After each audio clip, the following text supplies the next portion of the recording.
लाल परी की कहानी। सालों पहले परियों की नगरी में लाल परी रहती थी। कुछ दिनों बाद महल में एक जश्न मनाने के लिए सब तैयार हो गईं। तभी किसी बात पर रानी परी ने लाल परी को महल से बाहर निकल जाने का आदेश दे दिया। इस बात से उदास होकर लाल परी महल से उड़कर धरती पर आकर एक बाग में छिप गई। उस बाग में बहुत सारे बच्चे खेल खेल रहे थे। लाल परी छिपकर उन बच्चों का खेल देखने लगी और उन बच्चों को हंसता खेलता देखकर वह अपना दुख भी भूल गई। तभी बाग में खेल रही सोनी नाम की एक लड़की की नज़र लाल परी के सुनहरे लाल पंखों पर पड़ गई।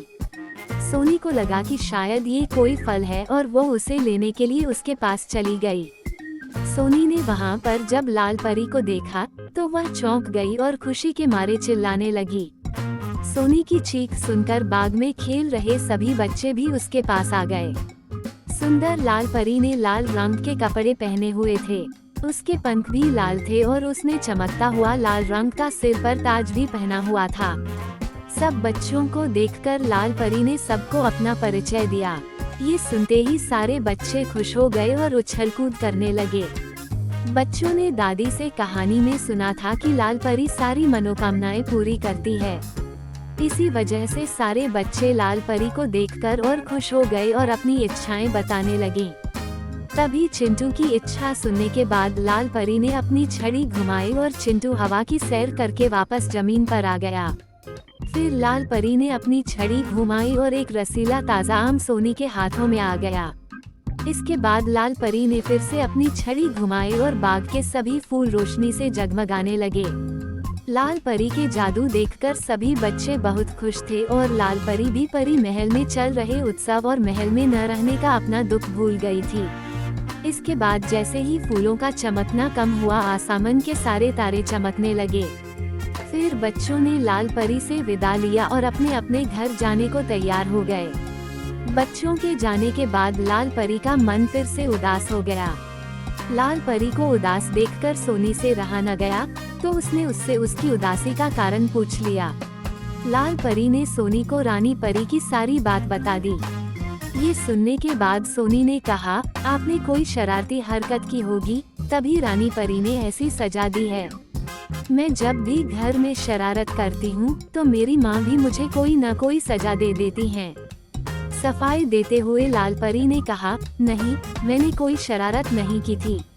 लाल परी की सफाई सुनकर मुस्कुराते हुए सोनी ने फिर से कहा, कुछ तो शरारत की ही होगी। इतना सुनते ही लाल परी ने अपनी छड़ी और नजरें सोनी से चुरा ली। नजरें नीची करते हुए लाल परी ने कहा, हाँ, मैंने एक शरारत की थी। नोटू बौना सीढ़ी पर खड़ा होकर परी महल के सबसे ऊंची घड़ी की सफाई कर रहा था। मैंने सीढ़ी को हिला दिया था। डर के मारे वह घड़ी की सुई पकड़कर उसी पर लटक गया और परी महल के सबसे बड़ी घड़ी की सुई टूट गई। उस घड़ी की सुई टूटने के कारण घड़ी रुक गई और परी लोक में सब रुक गया था। इसके बाद रानी परी ने अपनी जादू से सब कुछ ठीक किया और इसी वजह से गुस्सा होकर उन्होंने मुझे महल के बाहर भेज दिया, जबकि इसमें मेरी कोई गलती नहीं, सारी गलती नोटू बौने की थी।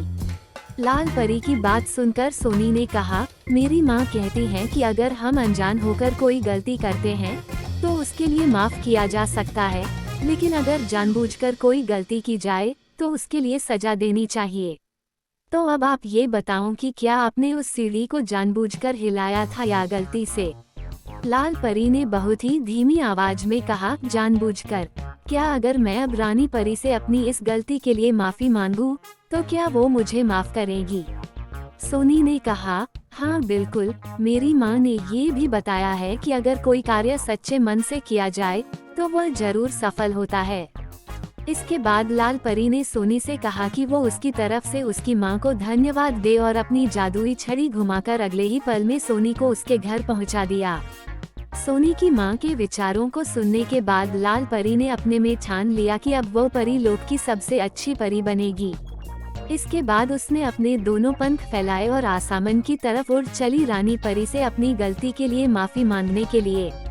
फिर परीलोक पहुंचकर उसने सच्चे मन से अपनी गलती मानकर रानी परी से माफी मांगी और उन्होंने भी उसे माफ कर दिया। कहानी से सीख, बेवजह किसी को परेशान नहीं करना चाहिए और अगर अपनी किसी गलती के लिए माफी मांगना चाहते हैं तो उसके लिए सच्चे मन से माफी मांग लेनी चाहिए। सच्चे मन से किया गया काम हमेशा अच्छा होता है।